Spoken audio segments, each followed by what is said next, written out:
How to save TikTok videos to your gallery. Hey everyone, welcome back to the channel. In today's video, I will show you how to save TikTok videos to your phone gallery step by step. So now without further ado, let's get started. So first thing first, open the TikTok app on your phone and make sure that you're logged in to your account. And now here, once you're inside the app, you simply have to find the video that you want to save.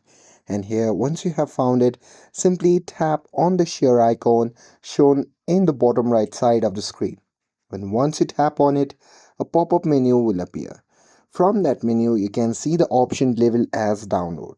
So simply tap on it, and here once you do that, it will be automatically saved to your phone gallery or camera roll.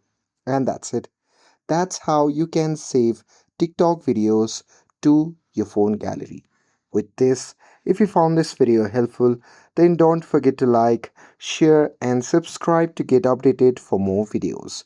Thanks for watching, and I'll see you in the next video.